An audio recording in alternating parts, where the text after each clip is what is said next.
Good morning. Happy Easter to all of you.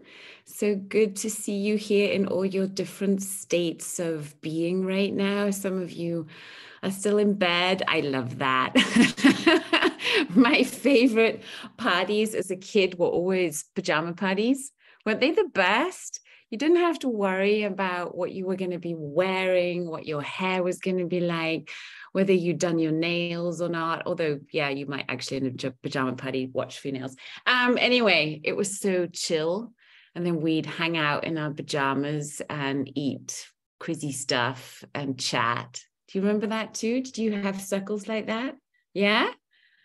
I felt such compassion in the times of all the lockdowns, right?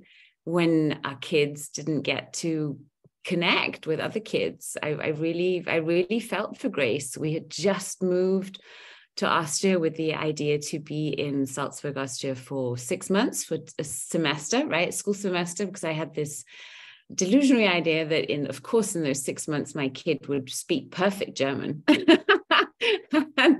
that might have worked if schools had been open and life had been as it was. But as it was totally different, right? And we went right into lockdown into the house of my mom, and we slept in the basement. Got back. I'd never slept in a basement before, but in America, it's a kind of classic. The kids at some point move into the basement, and then the kids take over the basement, and the adults have the upstairs and stuff. Anyway, and then I was this kid back in the basement, back in my mom's house with my husband and my daughter and my dog. And then we got to be in lockdown for a long time. And we really got to get to know each other and reconnect in ways that we'd never done. I mean, who of you has ever lived as an adult with your parent again and had your new family with you? Anybody here? Am I the only one? Damn. See? Who knew? Who knew? Okay, Dorian, let's let all the last goddesses fly in. And I'm going to spotlight myself, and I'm going to spotlight. Linda, do you want to come in on the spotlight?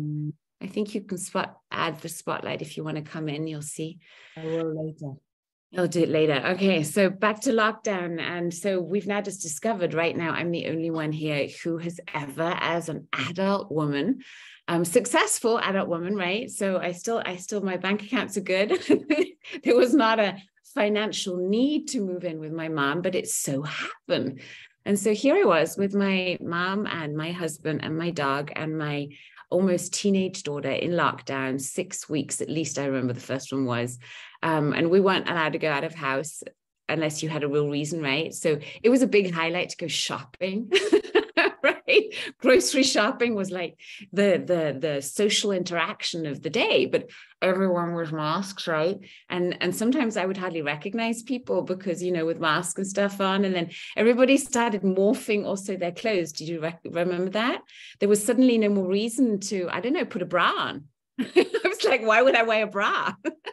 And why would I get out of my tracksuit and my I call them my Smurf clothes, and I love Smurf clothes. Don't get me wrong. I spend most of my time in leggings and in comfortable clothes because that's how I feel most comfortable and how I like being, right? But anyway, I noticed that as lockdown progressed, my self-care was going down and down. I suddenly didn't bother about doing my hair anymore. I didn't bother about putting makeup anymore. And then I noticed one day, I went to bed without brushing my teeth. Total admit it here. I was so shocked at myself at how little I cared anymore, because there seemed no point, because I wasn't going to be seeing anybody else but the people that knew me in all stages of life anyway. So anyway, and then I noticed this has got to stop. I've got to create my own kind of routine in this nothingness. Do you know that? When we're sometimes, also when we go on vacation, isn't it? We have that, I'm going to go to the beach and I'm going to read my book and whatever, but we have to create a new routine in the new environment.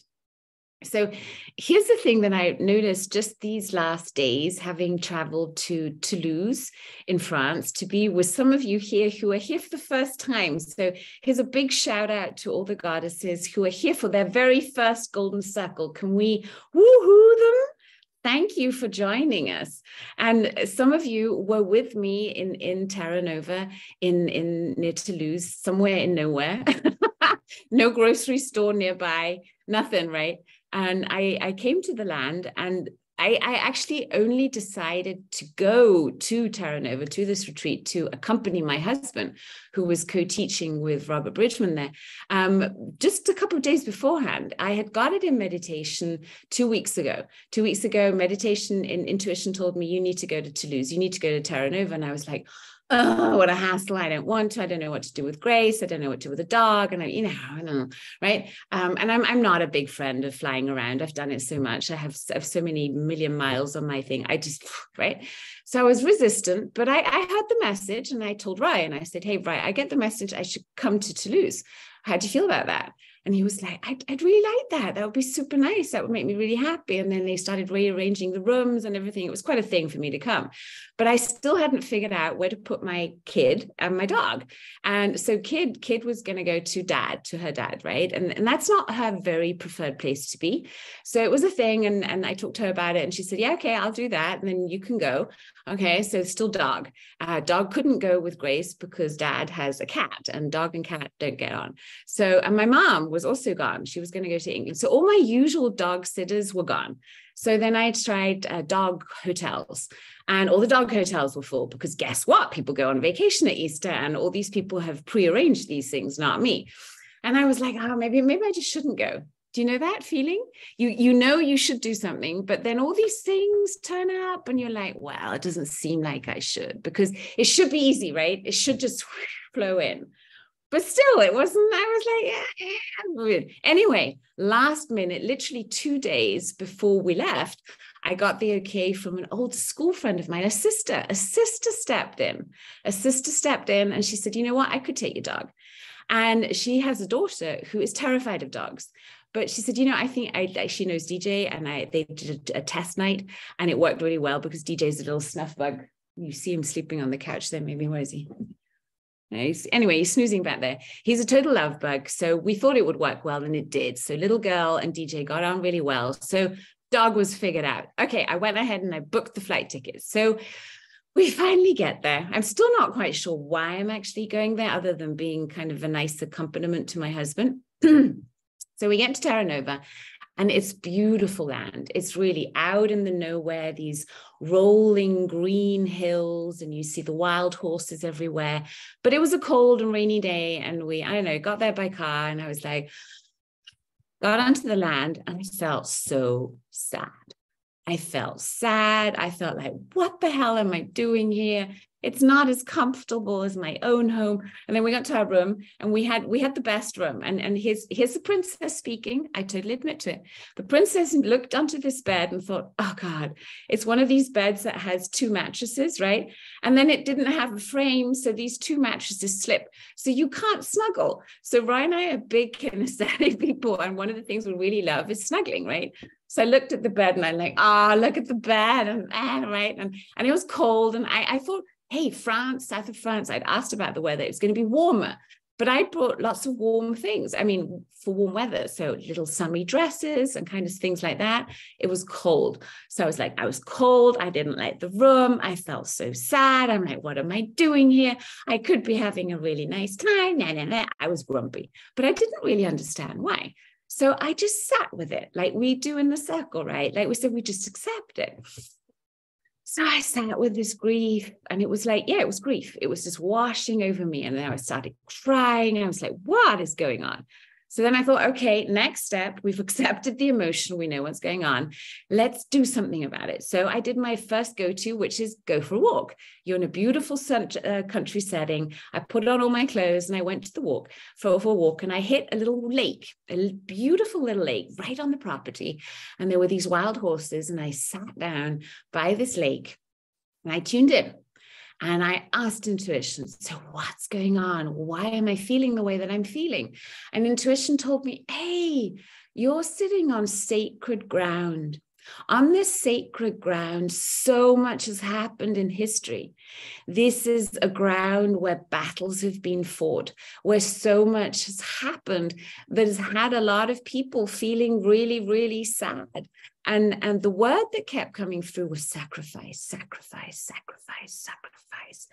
Then the human part of me was like, oh, fuck sacrifice. I don't like sacrifice. I've done so much sacrifice. It's enough with sacrifice. No. Okay, so I was getting somewhere, but I was still not feeling my joyful self. So then what did I do?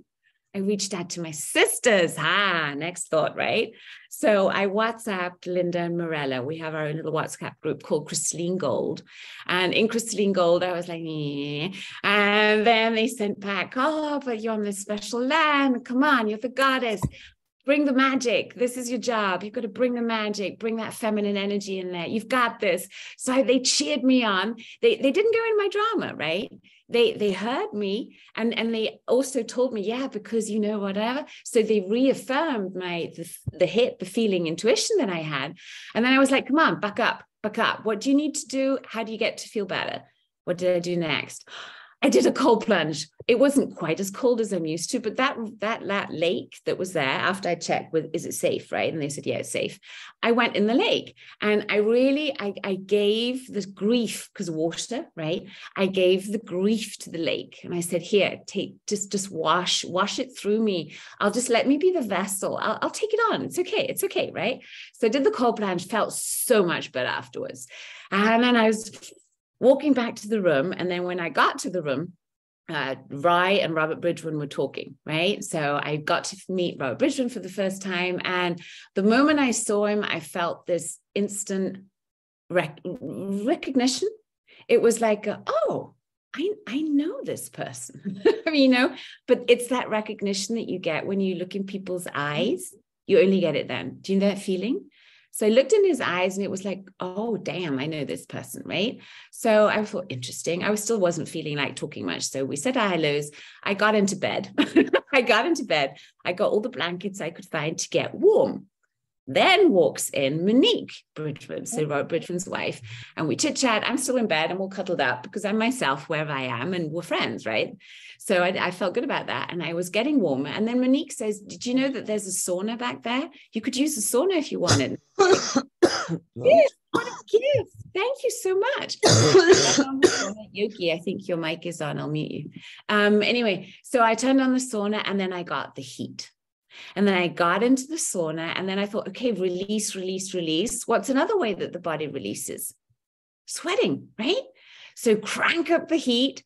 I set my intention and I was like, okay, and now burn away all the karma that I may have that's connected to this place or that, that I could help with right now. And then I had this intention of sweating it all out. I felt the fire. And then I had another cold shower. I felt so much better after that. Then Robert Bridgman comes up to me and says, hey, Joy, I was wondering, I don't know if you know, but these is kind of sacred grounds here. And this is the place that the Cathars, right, were really connected to. And I was like, never heard of them, whatever. That's how non-informed I was of the place that I'm going to. Anyway, so he tells me this whole story and then he drops the bomb. Do you know what the bomb was? He said, and Mary Magdalene walked through here on her pilgrimage on her way also to England.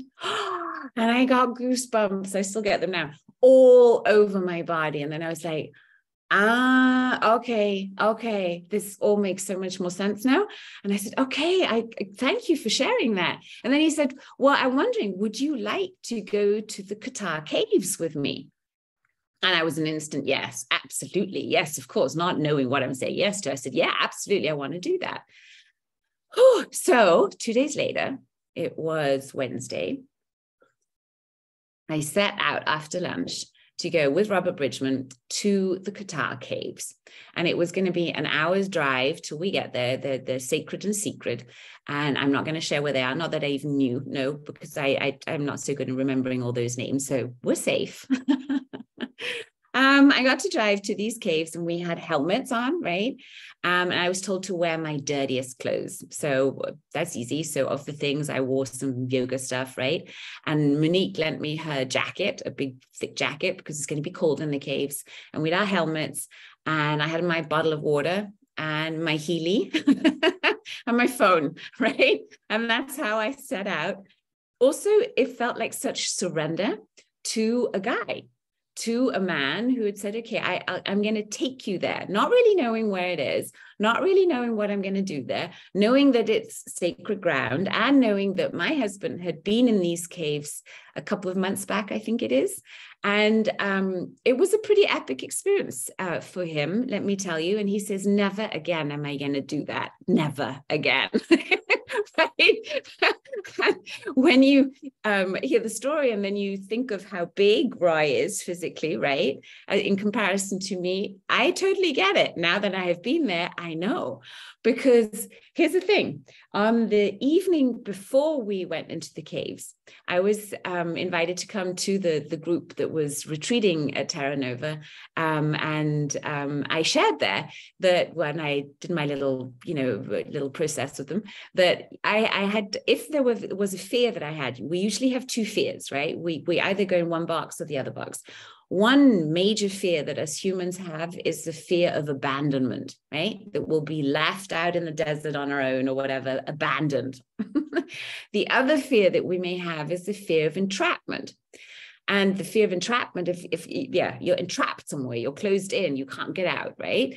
And when I was asked this question many years back by some teacher, he said, or she said, in which box would you be? I said, oh, entrapment, right? I'm not so worried about abandonment, but entrapment is a thing. And then in the group, I was sharing that when we were teaching in China, this fear used to come up a lot because, it was never as bad that I couldn't go in lifts. I would go lifts, but, if there were stairs, I'd prefer them. So it wasn't in sort of encumbering me much, this fear, but I noticed it was there. So I've been working on it. And when we were teaching in China, that fear came up because in some situations we would be teaching in a room with, say, 300, 400, 500 participants. And there was no stage as in an elevated space or cordoned off in a way, but it was kind of right at the front somewhere. And the people were sitting, like when we were teaching, maybe 3 meters away. But then there would be the break times. And in the break times, because it was not so well organized, or we also didn't know, right? The participants started kind of storming the stage, but in a good way. They wanted to come and give us hugs, right? But just imagine you have this maybe fear of entrapment and you're in a foreign country. You don't understand a word of what anybody is saying. You've just been teaching, which feels okay and safe because you have a distance, right? But then suddenly there's a bell and whoop, these people come at you, and they're all kind of, some of them really, because in China they have different senses of boundary and personal space because, there's less space for more people. So they would start hugging and coming in. And I noticed how this fear of entrapment would really go, I'd sort of feel so claustrophobic because I'd like, where am I going to go? What am I going to do, right? So then fast forward, knowing you're going into these caves. And thank goodness I didn't know much about them, but I did know from Roy, but there would be very, very narrow passageways that you would have to crawl through on your belly like a snake, right? And it's pitch black dark because there's no light in the cave, right? So there's only the light that you have on your helmet, and you're crawling through, and you're crawling through hole through hole through hole through hole until you get to the bigger cave, right? And these caves are called the Initiation Caves. So the Cathars were, and I really hope I get my facts right now. So Robert Bridgman, if you ever see this video, I hope you forgive me if I get something wrong. But as I understood it, the Cathars were a group of people who were dedicated to their form of religion, which they said was that the only religion they believed in, and that was the religion of the one God of love, that love is the energy that heals, that, very aligned to what I know from Crystalline, the consciousness that I channel. It's all about compassion. It's about the truth of Christ's word. So it's a lot about Jesus, of what he was teaching. And the Cathars were very, very strict to themselves. So a lot of sacrifice, right? They signed up for celibacy, the the more kind of the elevated group of Cathars, right? The ones that were the initiates or the priests or whatever label you want to give them. They did not eat animals. They didn't have sex.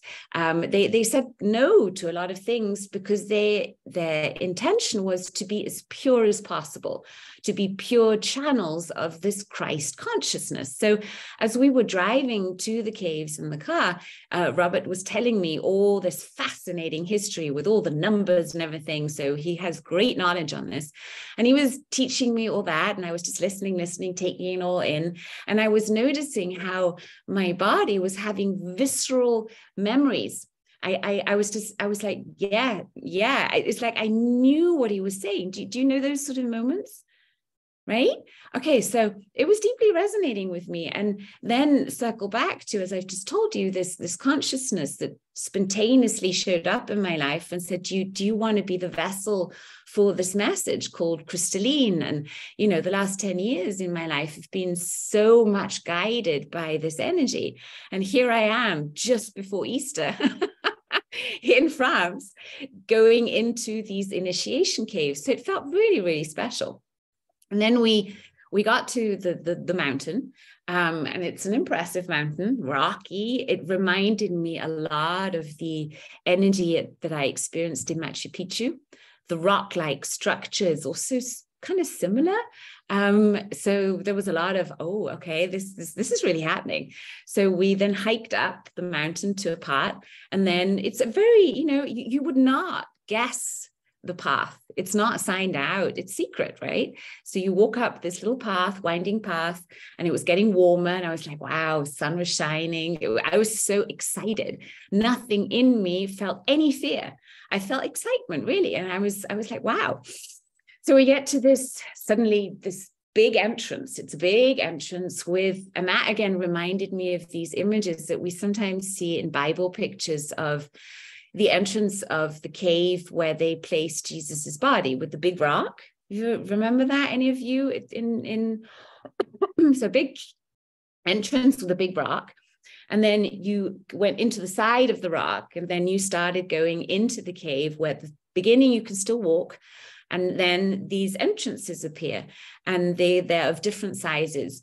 But in most of them, or actually in all 7 entrances, interesting, right? There were 7 portals that you crawl through to get to the most holy and sacred of caves. And that is their big initiation cave where you can stand, and there these stalactites and stalagmites, and it's fascinating. It's beautiful. You crawl through these caves, and you go from root chakra, through sacral chakra, right? That's how I saw it, through the chakras until you get to the heart cave. And the heart cave was the first little bigger one. And in the heart cave, we then sat and we turned off the lights, our headlights. And then we were sitting in the heart chamber in silence. I don't even know how long. That's also so interesting when you're rid of your eyesight, right? You don't see anything anymore, and there are no sounds. It's total stillness apart from the occasional dripping of some water, and you hear your breath and the breath of the other. It was beautiful. And we were sitting there and we meditated, and then it was time to crawl on again. And then we crawled through 5 and 6, and then the very last one, of course, until you get into the main cave, was the tightest. And it was so tight that I still struggle to imagine how I got through it because really I had to duck my head and get it. Oh, and before that, actually interesting, the throat cave, the throat chakra, you had to crawl through backwards, right? Like this, scuttle through and tip your head back so you would get through it, right? So amazing opportunities every single time to tune into any claustrophobia, any fear that could come up. But the interesting thing was there was none. There really was no fear. I'd like to be the hero now and say I was terrified and I tapped my points. I didn't. There was nothing. It was so interesting that it felt like the moment I just said yes, when he said, would you go in these caves with me? And I said, yes. My whole body felt like, you've done this before. You've done this before so many lifetimes. So then we ended up in the seventh cave, and that was big. So you could walk around in it. And there were these fascinating rock structures of these stalactites. Those are the ones that grow from the top, and stalagmites. Those are the ones that grow from the bottom. And because the light is dim, right? So you just have the light of your headlight, and then you have different settings. So we had it on bright, so you could take a big look around and walk into all the nooks and crannies. All the different places looked like, some looked like people. Some of the rocks they looked almost like an Indian god. There were so many fascinating visual inputs. But the best was when we again turned off the light, and we sat by this kind of rock structure, which looked like an altar. And we sat on the ground, and then Robert got out his flute, and he played some music, and we had just a candle on. I felt all the souls that had ever been there. Can you imagine that the Cathars would initiate people there for 3 to 6 years in darkness? Can you imagine that? Living in a cave for 3 to 6 years in total darkness? Anyway, so then you have to get out again. So you have to go the whole way back again until you get back to the entrance. And that moment of going back into the light, we were both like, can you imagine what this must have felt like if you'd just been in there for 3 to 6 years, and you're almost like you're completely white and weak, and oh my goodness. So that was the moment I realized, yeah, I have just been initiated and initiated myself by confronting one of my biggest fears, and having such a beautiful, strong, clear guide next to me, who I'm sure I have many past lives with. That is not something that I, Joy, could have organized. It's not something that I would have consciously manifested. And that, I believe, is the difference between mental manifestation, the money-focused, I need to reach a goal kind of male feeling, sort of, I need to have this, I'm going to go for it with my arrow, bring it in. And the other way of manifesting, which feels more feminine, it feels more coming from a, yes, I don't know how, but yes, let's let it unfold. And all it then really takes is that we show up, isn't it? That we show up and we surrender. Because yes, could I have willed my way through, I'm going to get through these bottles, and I'm going to tap my points first, and I'm going to, but it was so gorgeous to experience it the feminine way. And I really will give a big shout out to Robert Bridgman, because it took that it was the yin and yang. It was the yin and yang of two people, two souls saying, okay, let's do this together. Let me lead you, but let me also let you lead yourself. And it was such a beautiful flow of this energy of, what we've been talking about also in the previous months, of the dominant energy, the submissive energy. So when we came out of the caves, we took, of course, some time to sit outside in the sun and contemplate and chat and discuss what had just happened. And I was eating my apple, and we were talking about life. And those were the topics we were talking about. We were talking about these different energies, this different way of manifesting, the values of the Cathars, how that is also something that's coming back now in our society. It is the second coming of Christ. And I'm not a religious person, you know that, right? So Linda, come on in. I know that you have a lot to say about this too. And tell me what you're getting from the story that I've just told. Oof, what I'm getting, because you all know I'm living in France, or the ones who don't know, I'm living in France. And this is also a Cathar area, but not so well known. So all the time when I enter to some small villages, there's always feeling the energy. I always seek for energy places. And due to this Eastern yesterday, I went on a big rock with a big walk for 5 hours. And I just noticed when I'm in nature, because I got the fear of height. When we are hiking, I'm always got the fear of the heights to look down. But when I just keep my mind on the nature, I feel where I make my steps because I know and I feel.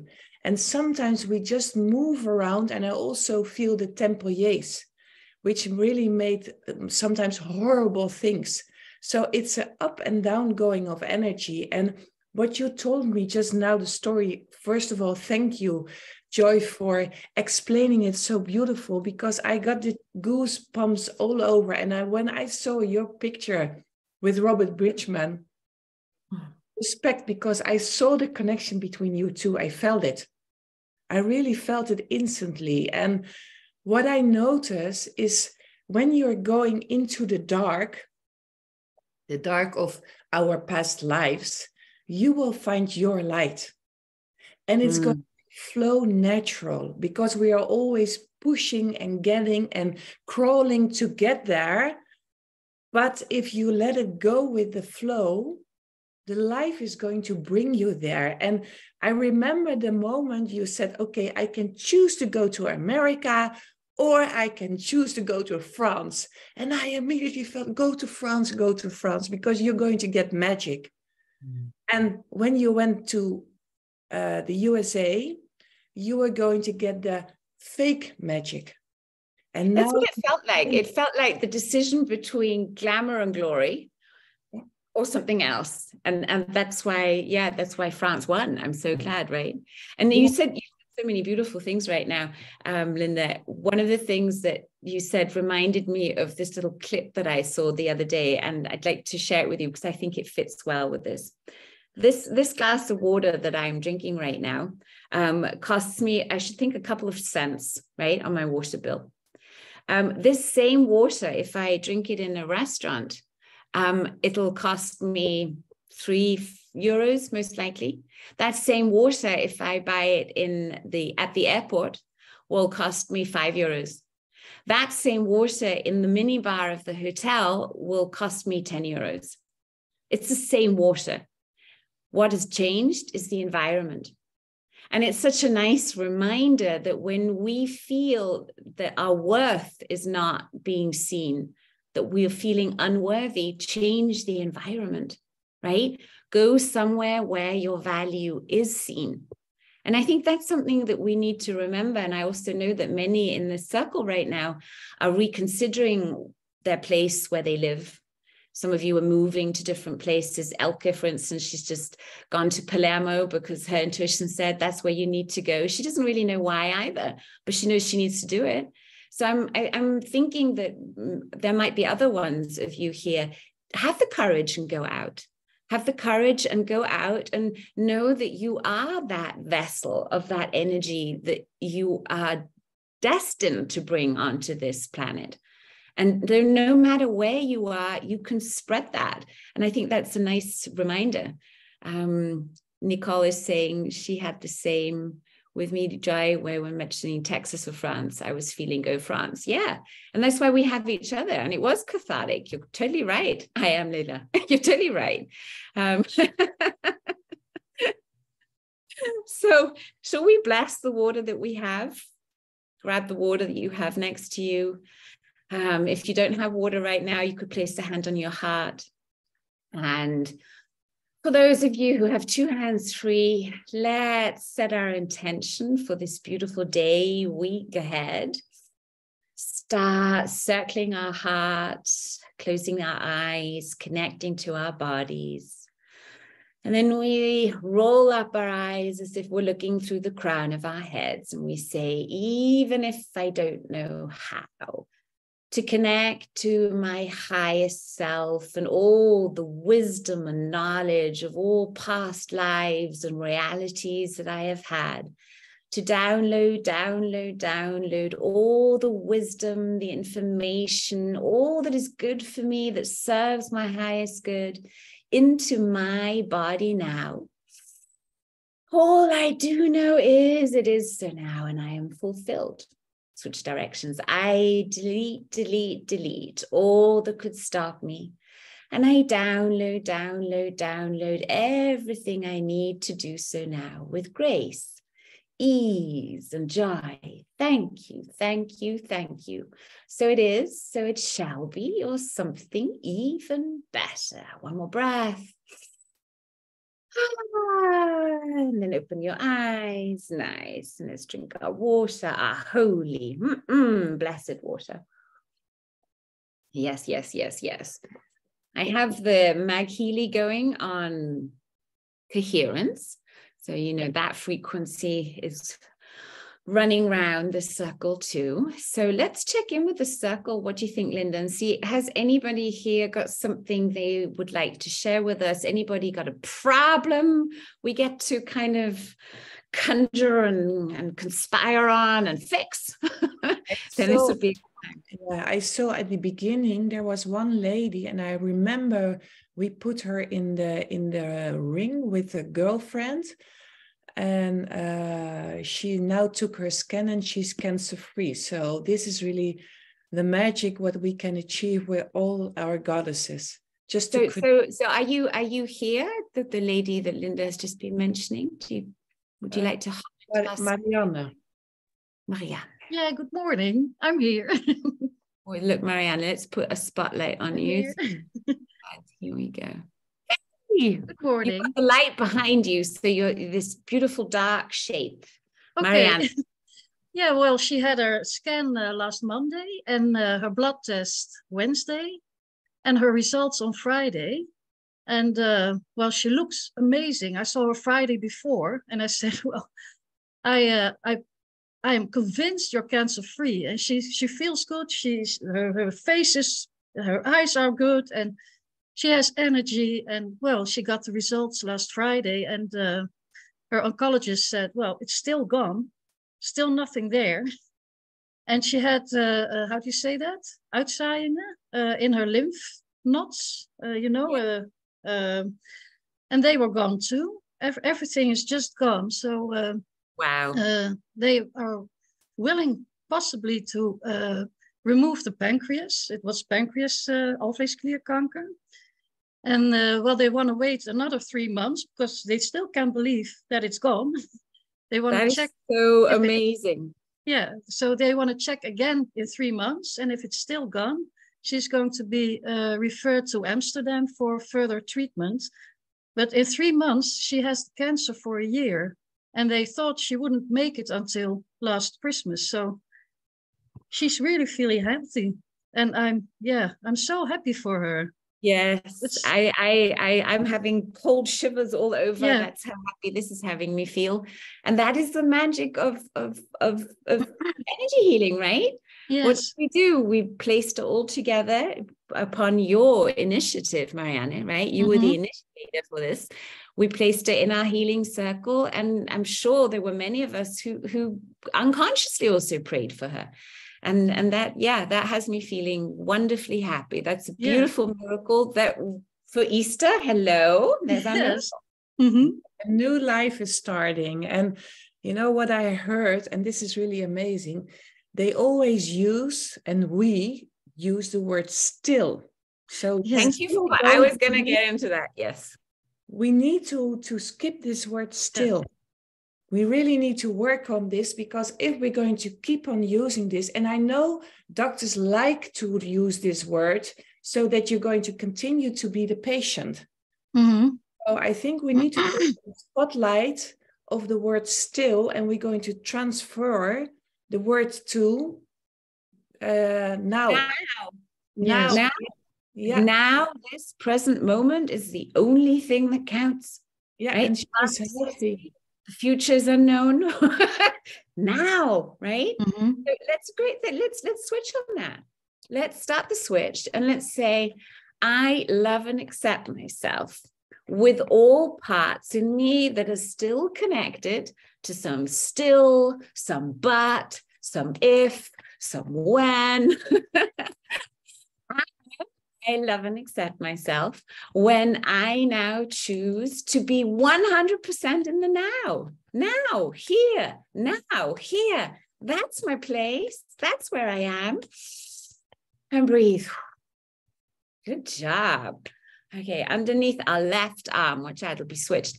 Left arm, that's right. Let's start tapping the endpoint of our spleen meridian. Let's imagine sending pink energy into our spleen. And we say, still, but, if, when, then, I love and accept myself with all my unworthiness, with all my lack of confidence, or my limiting beliefs, or the stories I tell myself. And I love myself when I now choose to know I am worthy of the best, most fulfilling, loving, healthy, joyful, peaceful human life. Now, I'm in the now, here, now. I love the now. The now loves me. And breathe. Thumbs. Let's strike our thumbs. Activate our lung meridian. Talk to our lungs. Tell them, I love you. And breathe. And then we say, if, when, then, but, still, I love and accept myself with all my grief at my deepest level and from the very first time I felt sad. And I now choose to release the grief, to release the limitations, to release all that could be stopping me from being my highest self now. And I now choose to be joy. Joy is who I am. Joy is what I deserve. Joy, joy, joy, joy. Yes, yes, yes, yes. And breathe. Okay. Underneath our collarbones, let's tap our chest bone. If, when, then, but, still, I love and accept myself with all my fears of humiliation, my fears of rejection, my fears of abandonment, my fear of heights, my fear of entrapment, my fear of failure. All these fears that I have consciously and unconsciously, I love and accept myself. And I now choose to release these fears and to step into my courage. I am so brave. I am so brave. Now, I am brave. I'm courageous. That's who I am. Liver, right side. Massage, they'll tap the liver. If, when, then, but, still, I love and accept myself with all my rage and my anger and my jealousy and my envy and what else? Yeah, that's it. I love and accept myself at my deepest level and from the very first time I felt this way. And I choose now to release this rage and anger and resentment and envy. I release. And I step into my power of peace. Peace is who I am. Peace is what I know. Peace, peace, peace, peace. Yes, yes, yes, yes. Okay, now we're going to cut the links, okay? We tap the air above our crown chakra and in front of our heart chakra. And then we look the past and all realities and dimensions in the eye. And we say, I claim my power back. And I give you your power back. I claim my freedom back. And I give you your freedom back. I claim back what's mine. And I give you what's yours. I forgive you for all the pain and suffering you ever created. And I ask for forgiveness for any pain or suffering I ever created. The past remains in the past, and only love can connect us. I wish you well, just as I wish myself well. And then place your hands wherever they want to be, and just imagine that wherever your hands are touching, you're now radiating golden energy into all the cells of your body. Imagine that golden light traveling right to the nucleus, the center of your cells, igniting that flame of passion and joy and love and peace inside of every single cell of your body. And then with your breath, take it outside of the cell and ignite the space between your cells. Well done. And now draw it out into your auric field. Golden light flushing out any attachments, any stickiness, anything that could cloud that beautiful golden light. Just breathe it out until our auras feel shiny and golden, transparent, strong, clear boundaries, strong spikes. And then imagine sending that golden energy out to the center of the universe, the source. Thanking creation for all that it gives us, for all that we are part of. One universe, one verse, one song, oneness, oneness, oneness. And then with your own breath, return back into the here and now, thanking yourself for showing up today, for making a difference, for taking every conscious breath that you take to be that vessel of light, that vessel of love that you are.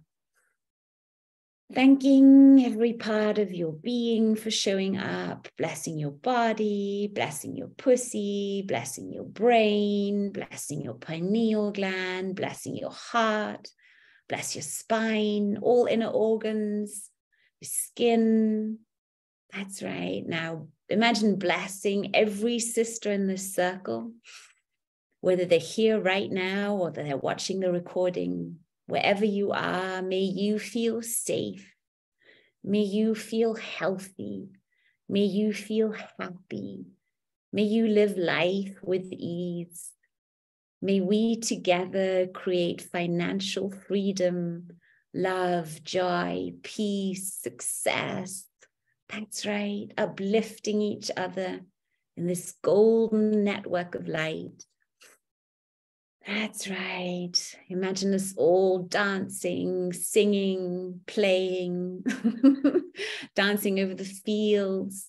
Imagine seeing us in June in Salzburg, Austria, in that heart of Europe, spreading the light out. Imagine seeing us in all different countries of this world, spreading the love, while we serve in the most graceful, easeful, and joyful way, being the goddesses that we are.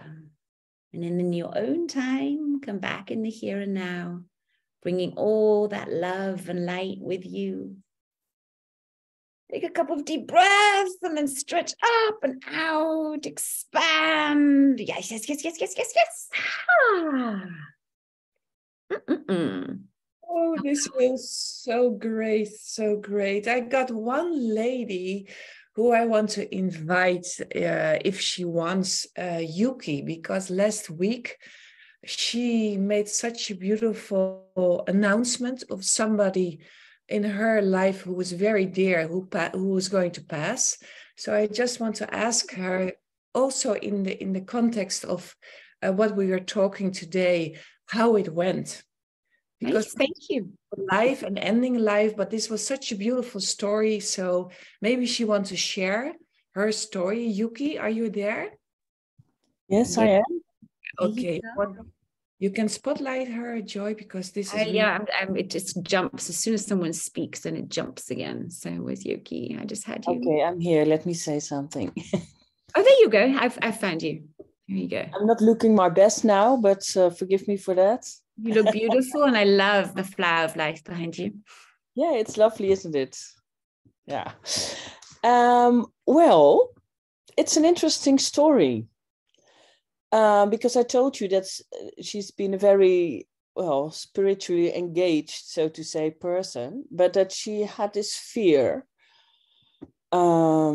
And, well, we all got a bad news message, and they told her that if she would be stable, she could go home Tuesday or Wednesday and then pass away at home. Then I got a message, well, she's not well enough, maybe Wednesday, maybe Thursday. And then Thursday afternoon, she sent me a message, well, I'm at home and I'm quite well, actually. Would you like to come and visit me? And I said, okay. She says, well, they gave me some medicine just to, feel better, like palliative care, but not yet morphine. But and she's having problems with her heart, and it's the end. It's obviously the end. But the interesting thing is, she's been given up so many times in her life. She's had breast cancer coming back twice. First time was in her 40s. She's having these problems with her heart. And she's been in the hospitals several times. And moreover, doctors have told her, I'm sorry, there's nothing I can do for you. This is the end. So even my brothers and sister were a little bit laughing about it when I told them, well, this is really the end. They said, yeah, okay, again. No, this is really the end because her heart is giving up. There's nothing they can do. The cancer has come back again, blah, blah, blah, blah, blah. And then I told her, well, I didn't see her because I was having a little bit of a flu, but I was talking to her and on the phone, and I said, well, I'm in this golden goddess circle and we send you all this energy. And she says, well, I can feel it. I think I have another month or so. Thank you all. No, I'm quite happy. I'm okay. So that's really beautiful. And it's also known, I learned, for people who have a heart condition, that if they keep themselves calm when they're in their bed, it can last longer. And I absolutely feel that we've feeded her heart, so to say, with all this love that we've sent us, and also the family has done. So I haven't heard from her today yet, but she texts me every day. And she says, well, I'm going to have an Easter weekend with my children and her bonus children and her husband. And maybe next week I can go and visit her. Nice. Well, please give her our love. Maybe someone can take a screenshot, and then we should take a screenshot at the end and maybe send her a hug.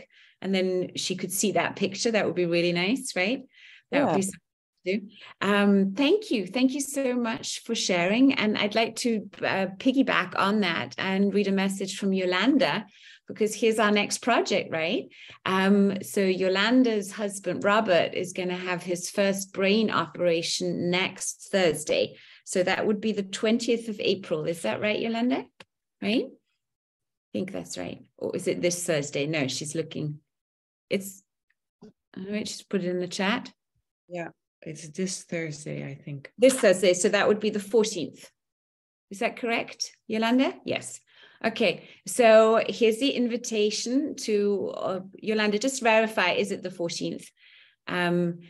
Here's the invitation to all of us. If you resonate with this, let's include Robert. Maybe you could share a picture of Robert with us, Yolanda. If you were to put that in the Joy Tribe, we could get even more people praying for him. So we'll get a picture. Yolanda will share it in the Jai Tribe on Facebook. And if she sends it to me, I'll also put it in the recap of this recording. And then if you feel compelled, you could light a candle and we can all pray together on the 14th of, no, it's not, it's the 20th. 13th. This Thursday, the 13th. Yeah, that's me and dates, right? 13th, of course, 13th. 13th of April, Thursday. And do you know what time? That would make it even, we don't know. Okay, so we're just going to send energy to the 13th of April so that that day is a day where miraculous healings happen, where all surgeons on this planet are guided by God in the best way. All nurses feel supported. The hospitals are blessed with golden light. Let's just do it, right? And see what happens. The only good we can do is good. We can create miracles, and we're going to do this. We are. 13 is a lucky number, so it's going to be okay. Yoki, thank you so much for coming on. And yes, Robert, I'm on the 13th. Okay. So let me leave you with a little poem or something that Crystalline gave me in Terra Nova, which I really like. So those that were in Terra Nova with me already know this. When we have the courage to find compassion, we create connection and collaboration to find contentment in our core. And contentment is that degree of happiness which consists in being satisfied with the present conditions. A quiet, uncomplaining, satisfied mind is content. So when we have the courage to find compassion, we create connection and collaboration to find contentment in our core. Thank you to everyone here. Thank you, Linda. Thank you, Mirella, for joining us from bed. Thank you for being here. Thank you for joining us next Monday as well. Every Monday, as you see, we have now, by the way, officially concluded one entire year of Golden Goddess Circles, no matter whether it was Christmas or Easter or I don't know, whatever days, it was a Monday. And Monday men, 9 a.m., we're here together. We've come together in all kind of states, with makeup, without makeup, with the hair done, with the hair not done. We've joined each other, from bed, from desk, from wherever, on airplanes, in cars. I am so grateful to every single one of you who ever showed up in any one of the circles. We are now over 1,000 women worldwide, just know that, and that in a year, with zero marketing, I don't know, I've never placed an ad on this. It's just come from here. I have personally invested, I think, around $25,000 to make it happen. It was worth every single cent. And for this next year moving forward, I'm also going to announce we're going to turn it into membership, because there's one thing, when we have commitment, we create even more magic. So you've been able to experience it completely for free for one entire year. You will find most recordings all on YouTube. You can go back, you can redo all the processes we do. And from, I should think, May onwards, you've still got some time. We're going to be turning it into membership. It's going to be really affordable. My idea is it's going to be like 10 euros a month, so that every gathering costs you €2.50. That's less than a cup of coffee. But by that, we will have even more of a commitment to each other. We will be able to create more together. And yeah, quite honestly, it's what is. And I think I've shown the universe I'm committed, I'm doing this. And now it's time the Golden Goddess Circle carries itself, and it's not from my pocket paying for it. So I will give you more information on that as we work it out. It's something that Linda, Mirella, and Claudia, and Sarah and I need to structure. So we'll find a good way so that it really is affordable for everyone, so that we can all gather and we can keep on growing. And my intention is also to create a charity, so that any profit that we create from the Golden Goddess Circle can go back into supporting other women. You've seen I do it personally in the gold. I do it with Healy I have decided and committed to supporting other women in their business, to do more business with women, because when we place our money in each other's businesses, we all grow, right? So I'm inviting you all, whenever you feel it, whenever you get your intuitive message and your meditations, hey, I want to do this. I want to, I don't know, explore the Healy. I want to build business with Jai there, or I want to build business with Linda Morella and Jai in Gold. We're always there for you, okay? You can always reach out. Just, send me an email, joy@joymartina.com. Put in the subject line what you want to talk to me about. So put in there Healy, or put in Gold, or put in the Goddess Retreat. I know many of you are already coming up with ideas of what you'd like to share in the Goddess Retreat. So know that the Goddess Retreat in June is going to be a great time also for networking. 60 women coming together. That's not just about learning new tools and doing meditations together. This is about helping each other grow. So we all have resources, talents, and skill sets that we can benefit from. And I know that when I get together with 60 women, we have our graphic designer there, we have our social media person there, we have the person there who can help with videos, we have the person who's a great VA, we have the person who we have the person who's been in trouble. It's a mastermind. Someone's got their mic on. So I would love you to see, Karen, I think it's you. So I would love you to see this opportunity in June also as one for you to set yourself up as your own business. Because my dream for all of us is that every single one here is her own entrepreneur. Whether you have another job that pays your salary, I don't care. But I want you to learn and discover how beautiful it is when you're financially independent, when you as a goddess have your own chicks in a row. And you see, I think the problem that the issue, and we'll talk about that the next circle, but the main problem that we have had so far in the old Pisces time is that us women have been looking for support from men. We have been looking for the men around us to support us so that we can do what we need to do. That was a mistake. It's okay. We all forgive each other. But what we need to learn now is the support is going to come from the sisters. Look at your own lives. Who were the ones that showed up when you were down on your knees?